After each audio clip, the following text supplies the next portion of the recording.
I don't know what my towel is doing in people's room.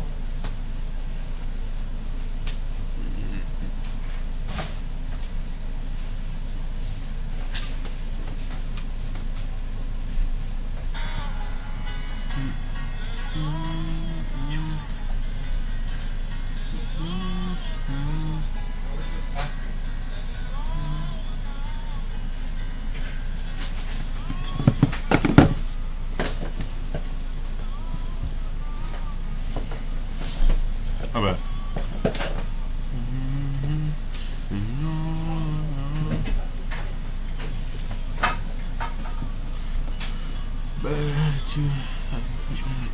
Don't know what to even say.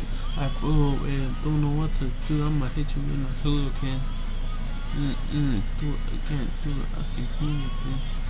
2, 3, 4, 5, 6 seconds. You got me. Do it again. I need your plugin. I knew it. On some imposter shit. Do it. Lucky 7. I don't even know what to say. Do it. Oh. Niggas eating shit. Don't know what to say. You must finish every sweet in your bowl. Don't know what to do. I'm not saying it. No, I can't do it. That's right. The employees have been treated to Nico's brand new sweets. It was a very, very long process to create the greatest sweet in the world. We made it happen. Probably the easiest challenge we've had because I actually enjoyed it. No, I enjoyed it. No, I enjoyed it. It's vegan, it's halal, it's the swing for everyone. Oh, yeah. And it just tastes so good. Wait. When you're ready, say your answer. Stop, bitch! Davis. Oh! Oh my God. Undefeatable, bro. God damn. He looks so sus. I'll tell you right now. He looks so sus with the jump. Unbelievable.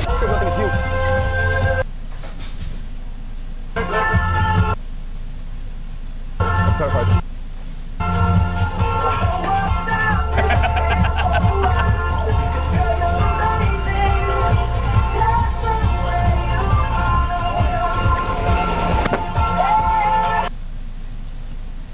Noodles. Whoa! Oh! Playing the noodle game. I'm terrified.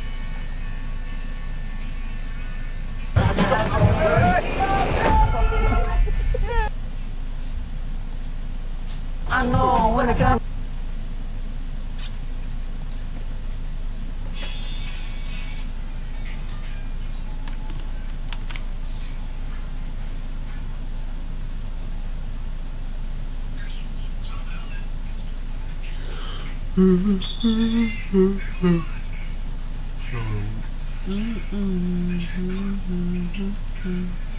Basic, just the way you are,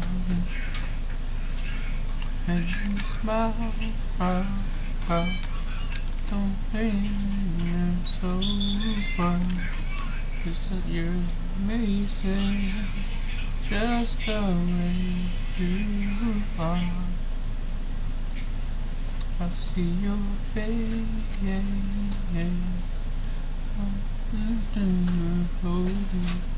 It's amazing, just the way you are.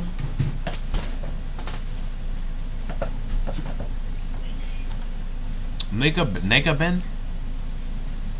So there are countless Ben 10s all across the multiverse, and each of them have their own type of Omnitrix that for the most part reflects the user's personality, such as the Negatrix, which is in the hands of Nega Ben, the evil emo version of Ben Tennyson. Nega Ben comes from the Nega dimension, which is considered the polar opposite to the Prime dimension, and although Nega Ben is considered the most evil Ben, he is actually, in my opinion, one of the least evil versions of all. For Nega Ben never actually used the Negatrix for anything good or bad. He never used it to fight crimes or commit them. He is for the most part just a neutral Ben, one that cares for very little and wants pretty much nothing in return. He is also believed to have received the Negatrix at a younger age than most Bens, given his youthful appearance. And although pretty much all Bens love naming their new aliens, Nega Ben doesn't actually care to name any of his. But if he did suddenly decide to name one, he would use negative wordplay like the Electric Corpse or the Darkness. He would never use something as joyful or as fun as Heat Blast or Forearms. Like he is at the end of the day the emo version of Ben Tennyson.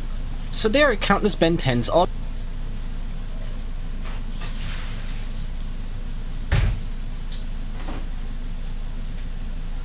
What the hell, bro? Is that Central C? Why do you look like that? Like, why did it, whoever took the pic is looking crazy, bro. Like, yeah, look at it.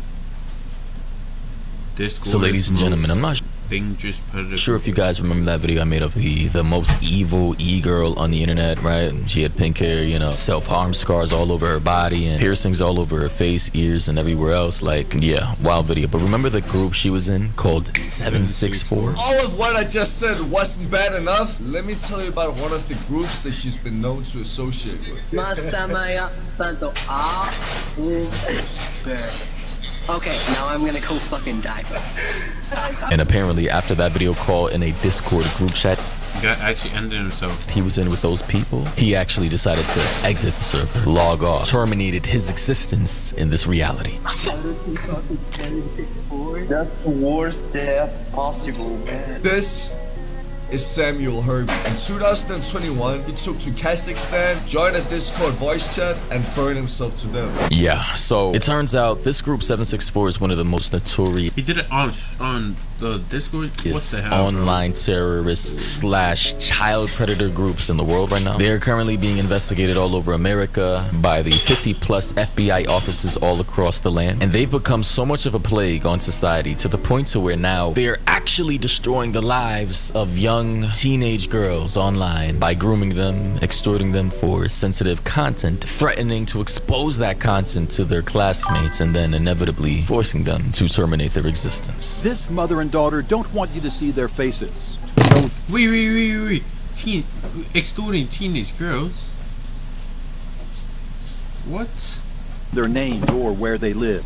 They are just breaking free from the terror that is 764. They wanted her to take her life, and she was terrified. The mother also asked that I replace her voice with a computer-generated one, but the words are all hers. She explains how predators are scanning online games like Minecraft and Roblox for young girls.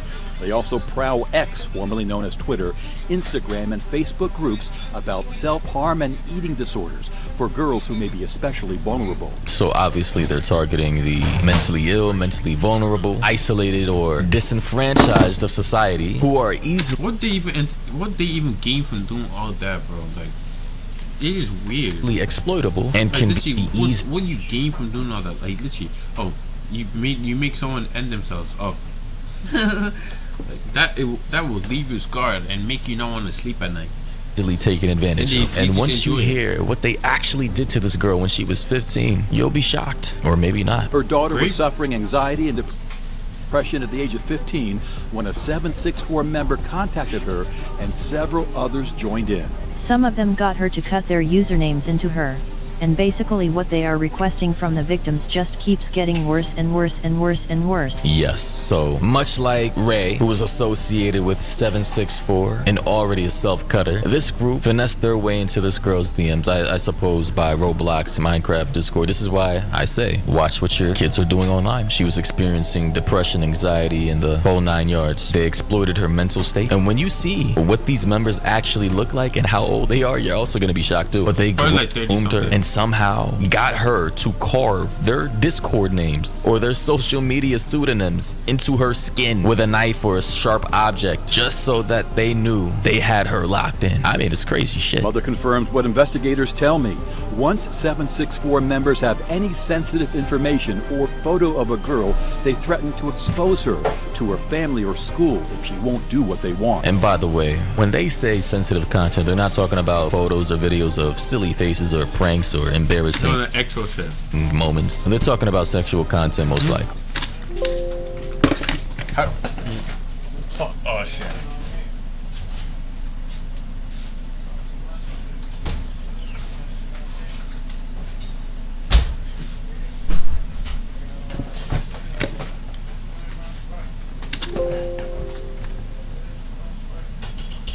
Right? So they groom these teenage girls to send them stuff. Keep in mind the mental state these girls are in. So it'll be body parts, very explicit stuff that they somehow manage to get these girls. And it's not only girls, it's boys. But in this situation, this was a 15-year-old girl. They managed to get them to send them stuff that, if revealed to the world, to the public, in tandem with the depression, anxiety, or whatever else the victim is experiencing, would make it easier for them to reach their ultimate goal of having that victim self-terminate. Yeah, it's dark. For added pressure, 764 members sometimes call in phony reports of crisis at the victim's home. Police! So police arrive guns drawn, a process called swatting. It happened to that mother and daughter. Turn around. And the swatting happened because she wouldn't kill one of our cats. So that was the same person who had been trying to get her to take her life. Yeah, so again with the grooming, step by step, a gradual process. Let's see how far we can get this person to do what we want them to do. Self-harm, carving our names in our skin. Let's see, are they willing to actually take the life of another living thing, a family pet, or another person? All in the efforts of inching them step by step to self-deletion. And keep in mind, they also like to film these self-deletions on camera. I swear this is like some of the They're gonna use that against you after. Dark web type shit you could possibly think of. Get her to take her life. And to live stream it. She also says they sent her daughter, just 15 years old at the time, a suicide manual, the same one mentioned in the latest federal complaint filed last month against alleged 764 leaders. Prasan Nepal, 20-year-old resident of North Carolina who went by the username Trippy, and Leonidas Verigiannis, a U.S. citizen arrested in Greece. He went by War and is now fighting extradition. So you can see these people are international, right? We have the first guy named Trippy, U.S. resident, other guy, U.S. citizen in Greece. You know, a lot of these people are adults. A lot of them aren't teens. Some of them are, but most of them you'll see. This next guy looked like he could be a father of 3, a husband of 1, a family man in his 40s. The FBI has arrested several prominent members of 764 over the past few years, including 28-year-old Henry. This nigga looks fucking chopped as fuck, bro. What the hell? Old as shit. Some nigga's uncle just Henry Ayala of the San Fernando Valley, charged with child pornography just last month. Is anybody surprised that this man actually looks like this, bro? Genuinely speaking. Like, what in the ever-living fuck? And 47-year-old Richard. Yo, this nigga too, bro. Nigga's 47 and basically making kids and themselves, bro. He needs a whole family. He probably has one. It's a whole family, bro. Densmore of Michigan, sentenced to 30 years in prison for he needs a purpose in life. Sexually exploiting a child. Yeah, again, 47, grown-ass man, bro. Literally could be a grandfather out here on Discord, being a whole child predator to young, mentally ill, vulnerable teenagers who feel like they have no one else to turn to. I have little children cousins also, and do weird. That's Densmore speaking on Discord before his arrest. Yeah, this man is not gonna make it in prison, bro. He's not gonna make it, bro. First week in, bro, he's done. Once the prisoners, the fellow inmates see this video, bro, he's cooked, bro. 30 years, bro. Yeah. And I record it. I have other people record it, and then like I'm part of a cult, like a really bad people cult. Nah, I can't take this guy seriously, man. A really bad people cult? He couldn't just say I was a part of a psychopathic, sadistic, child terrorist predator group preying on the weakened mental states of the most vulnerable people in society. He couldn't come up with the words to describe what it actually was. Instead of saying I'm in a cult, it's like a really bad people cult. No, usually most cults are literally really bad people and shit. Like Soviet. I thought he was giving too much information and was giving.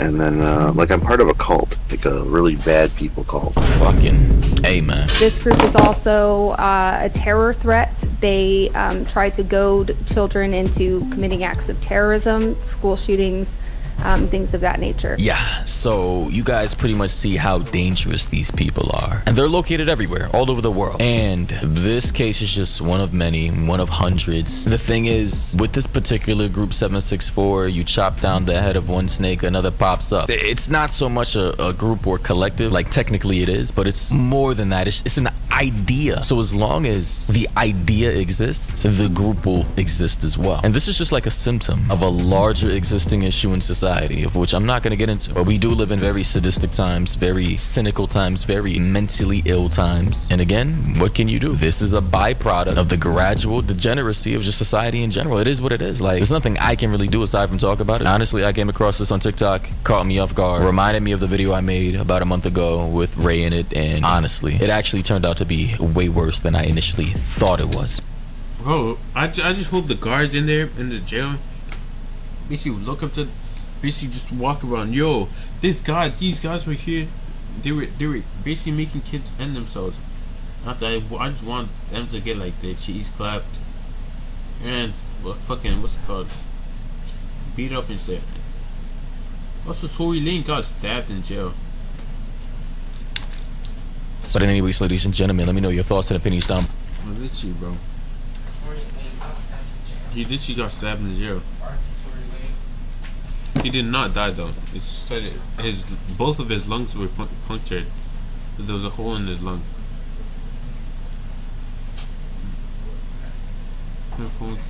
It's this.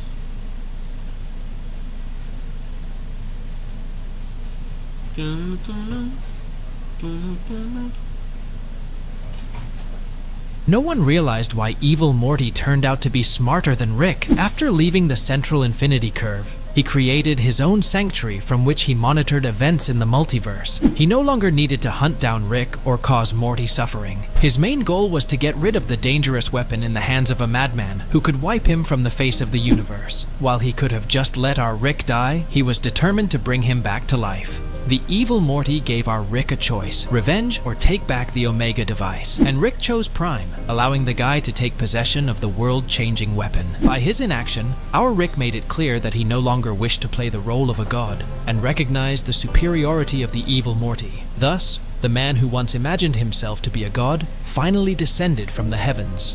No one realized why Evil Morty turned out to be smarter than Rick. After leaving the central infinity curve, he created his own sanctuary from which he monitored events in the multiverse.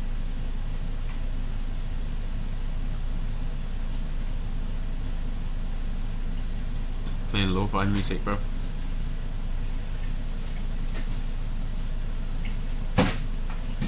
Indeed, we've been waiting for it finally. Who's we? Who is we? Diddy. The day has finally come. Diddy's trial. GTA 6 was postponed till 2026, but thankfully 2025 gave us the Diddy trial. They just gave their opening statements. We're gonna go through them. Diddy's family, his whole family showed up. Obviously outside the court was a zombie apocalypse. Reporters from even outside the country, they came because ain't no... Shut up, I'm talking. Because ain't no trial like a Diddy trial. Now, out of the 150 jurors they vetted, 18 were officially selected. And according to the reports, Diddy looks pale. He looks bad. White hair has grown out. One explanation I can think of is... Stress. That's what's her name? What's it? I forgot her name. Her channel. I know her channel, but like stuff. She does true crime shit. What's the name? Maybe. What's the name? Rotten Tomato or something? No. Some other shit. He misses white parties. Obviously an addiction, and I don't know, we don't know in prison, are they giving him baby oil? Are they like helping him a little bit? Or he has no access to baby oil, no parties, he's being monitored 24/7 and they're trying to make him quit this whole party thing raw. I doubt it, but I think he looks tired of just, shakalaka boom booming men. He needs the full white party. Now just to F5 your memory a little bit, Diddy's being charged with 5 federal counts, 2 charges of shakalaka boom boom trafficking, 2 charges of transportation to engage in prostitution, and a single count of racketeering conspiracy. He was given a deal by the prosecution. He shut that shit down fast, pleaded not guilty to all charges. Now we're starting off strong over here. The federal prosecutors. Yeah. Escort. Yeah, I just saw this shit.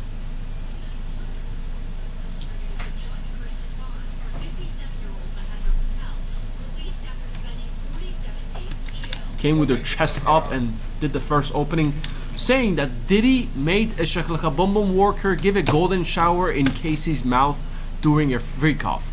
Casey is a old girlfriend of Diddy. If you remember that video of Diddy beating her, they were in a relationship for a long time, and she's coming clean on the things he made her do. The assistant United States attorney Emily Johnson told the jury that Diddy forced Casey to have, Shakalaka Boom Boom with male escorts while he watched and recorded. Feds say he was Diddy beating his shit too. Told the parties with. Wasn't there another? There was some big white guy who basically said almost the same thing. Like it's a couple of years ago. She went to the cops and basically told them, and they put him in. I swear, there's like videos of it. Male escorts, freak-offs, wild king nights, or hotel nights. And they say his staff... Wild king nights? I'm guessing that's when all men... Just all men. That's for all men. Organized transportation and lodging, and set up the rooms with lubricant and lighting, paying the Shakalaka Boom Boom workers with cash and providing the drugs. And according to the prosecutors, Diddy was the director of this whole thing. He was telling them to move to this direction. You're peeing a little bit to the right. Pee to the left. Cut. Go again. And the prosecutors claimed that he expected the woman to appear like they were enjoying themselves. Jesus Christ. It was a whole Shakalaka Boom Boom videos going on. Was it consensual? Was it not? We're going to go to the defense in a little bit. But hoping, was he forcing them to enjoy themselves as well? Because it makes a huge difference. In the next coming days, the escorts, the ones who were involved in these freak-offs, they're going to come from the prosecution side, and they're going to speak, and say what Diddy exactly did. It's not going to be good for Diddy, but again, did he expected it or did he force it? As we all know, Diddy's very big with blackmailing. There's shit ton of cases against them, and there's shit ton of people online talking about how Diddy blackmailed them into this whole thing. I'm not going to get into all of that. So the possibilities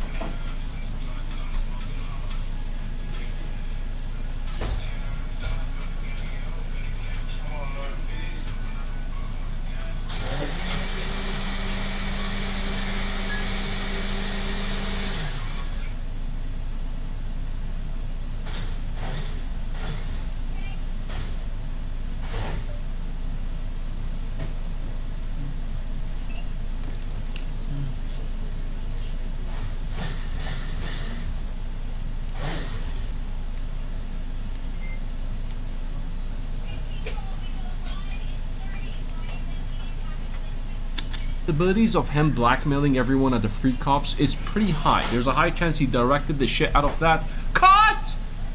Look happy when you're getting, golden shower. Smile!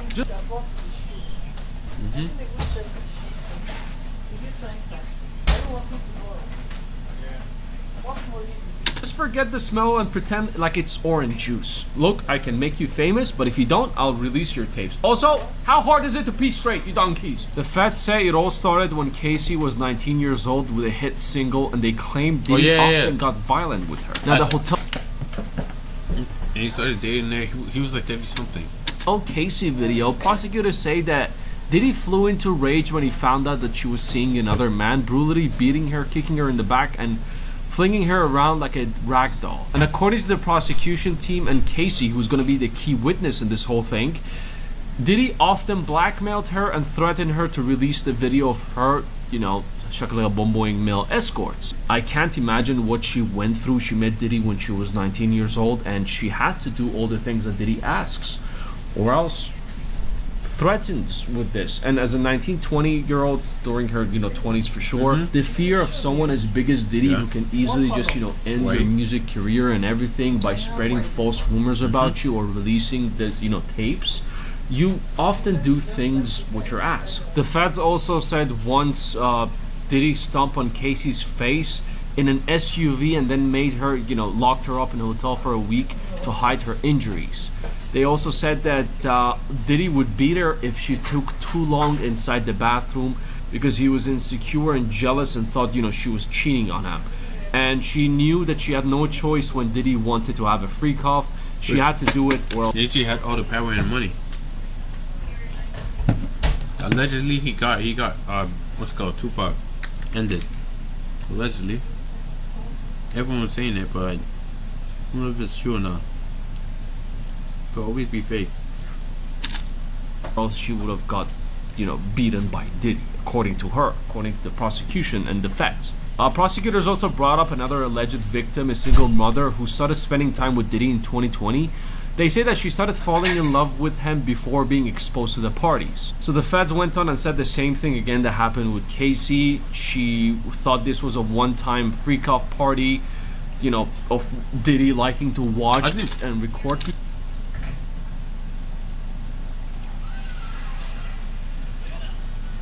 But the freak off's like a daily thing, or like, nah, it's probably like weekly. How didn't they get caught though? People, but soon she realized what kind of a person Diddy is. Whenever she said no, he had her recordings and he would threaten them to, release it and, embarrass her and just, ruin her life. They say he touched his ex-personal assistant Mia without her consent. They also claim he beat another woman and blackmailed her with tapes. This is his signature move at this point. And as he did to Casey, same thing, same situation with multiple women. That's why a lot of women are coming out and speaking out on the Diddy in the past couple of months. Now the feds say that Casey will testify too, as some of the escorts as well, including one who allegedly saw Diddy assault Casey and drag her by her face during a freak-off. Now the prosecution came with a juicy right hook. There was all sounds and everything. Everyone was shocked about the golden showers and all this stuff. And now Diddy's defense party decided to talk to the jurors and make their opening statement. Didn't his lawyer drop? His lawyer literally gave up. That's what I heard. They didn't come exactly with a right juicy hook. They came with a marshmallow straight punch. Diddy's defense say jurors are going to hear about swinger parties and all sorts of NSFW topics, but they say that the jury is not there to judge Diddy for his personal sexual preferences. Now, one of Diddy's defense attorney, he has currently like 8 or 9 defense attorneys, I believe. She said that the case is all about love, jealousy, money, and Diddy's private chocolate boom boom life. Scoffing at the idea that Diddy was engaging in trafficking and racketeering conspiracy as the feds claim. So they're all jealous of them. His defense attorney said that the government has no business poking around Diddy's bedroom habits. And she says that he was violent and had a bad temper, but that's not what he's on trial for. Yes, water is wet, smoking is bad, and Optimus Prime is fat. Wait, that actually rhymed. Now, it was very obvious what they're gonna go for. 1,000 baby oils? He just loves baby oil. There's no crime against that. Obviously, they were gonna go for this. They're gonna say, oh, it was all consensual. That's gonna be their defense. But it is no longer a defense if the escorts and Casey, they give their statements. I'm sure Casey has some sort of thing that they might probably execute it or something before the whole thing happens. Some random person is probably gonna end it.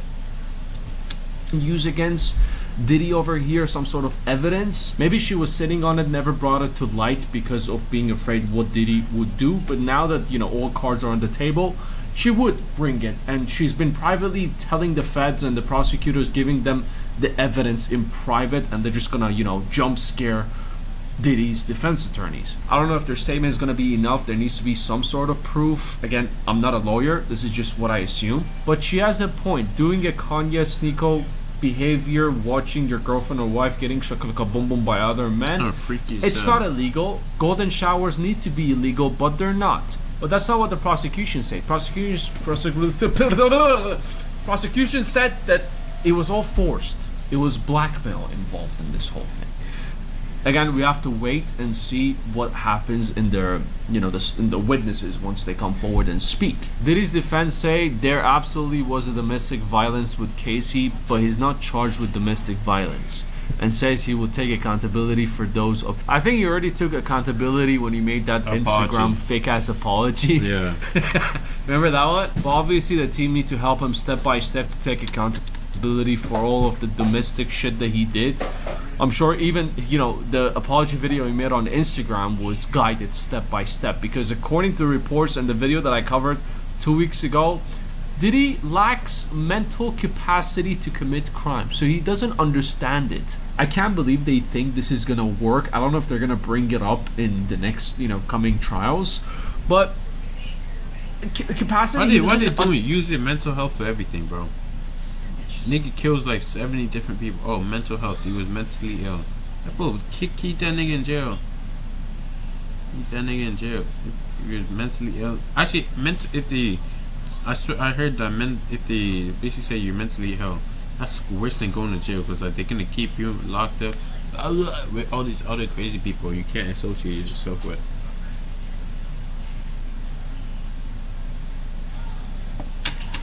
Understand the crimes. Wait, blackmailing is bad? I didn't know. I think that's plan B in this case. In case, they got him good with the witnesses, then he's gonna push forward with the mental capacity thing, claiming that he doesn't understand what a crime is. When he commits a crime, wait, so I can't force someone to pee on the other one? Oh, weird. I didn't know that. Can I go? She continued by saying Diddy's alleged victims were adults in a long-term relationship with him, and they have to take responsibilities too.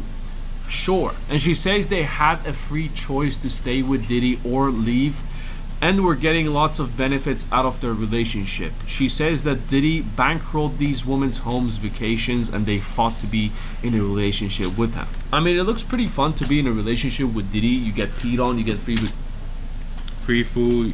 Basically, I don't know, he probably gives you cars.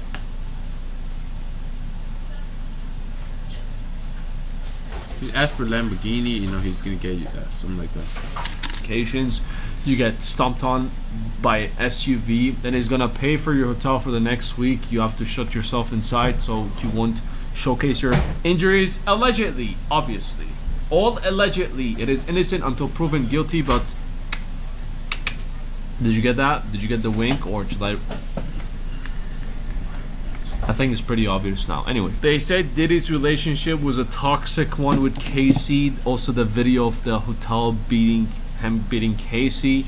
She says that they were fighting over a phone and the secret of this word over here. They hit back at the prosecution's allegations and said that Diddy proposed a consensual threesome with other alleged victims.